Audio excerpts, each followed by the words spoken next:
اس inner کور کا دوسرا اہم جز ہے انسان کے بنیادی عمرانی حقوق یعنی سول رائٹس، اور ان کے ضمن میں کامل سیاسی و قانونی مساوات، جس سے تمیز بندہ و آقا کا مکمل خاتمہ ہو جائے،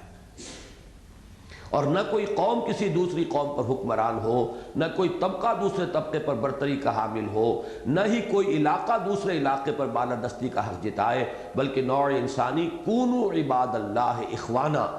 الحدیث پر عمل پیرا ہو جائے، یعنی تم سب اللہ کے بندے اور آپس میں بھائی بھائی بن جاؤ۔ حضور نبی اکرم صلی اللہ علیہ وسلم نے اپنی ذات اقدس اور جسم اطہر کو بھی قصاص کے لیے پیش فرما کر حضرت عمر نے بھرے مجمع میں احتساب پر برافروختہ نہ ہو کر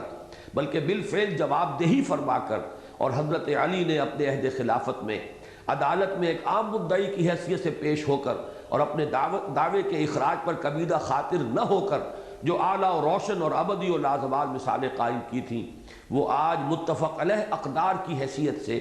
انسان کے اجتماعی ضمیر کا جزو لا ینفک بن چکی ہیں، اور عہد حاضر کا انسان ان کو اچیو اور ریئلائز کرنے کے لیے علامہ اقبال کے ان پرشکوہ الفاظ کے مطابق ہاتھ پاؤں مار رہا ہے کہ ہر کجا بینی جہان رنگ و بو،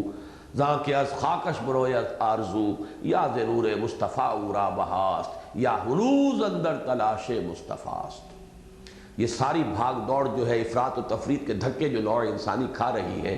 یہ ریئلائز کرنا چاہتی ہے انہی ویلیوز کو، لیکن چونکہ وہ نور نبوت سے براہ راست استفادہ کرنے پر آمادہ نہیں، لہذا افراط و تفریط کے دھکوں کے سوا اسے کچھ حاصل نہیں ہو رہا۔ تاہم کون نہیں جانتا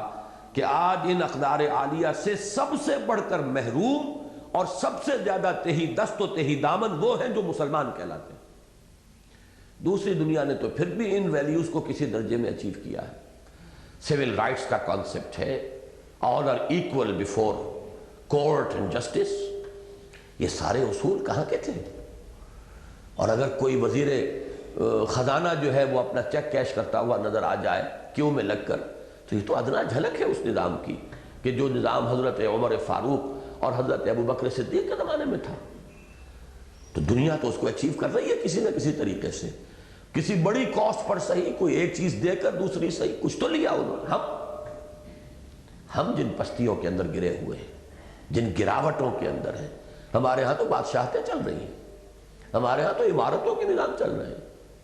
ہمارے ہاں تو جاگیرداریاں چل رہی ہیں، ہمارے ہاں تو وہ نظام ہے بدترین کہ سب سے زیادہ محروم اس کرۂ ارضی پر وہ لوگ ہیں ان حقوق سے جو مسلمان کہلاتے ہیں۔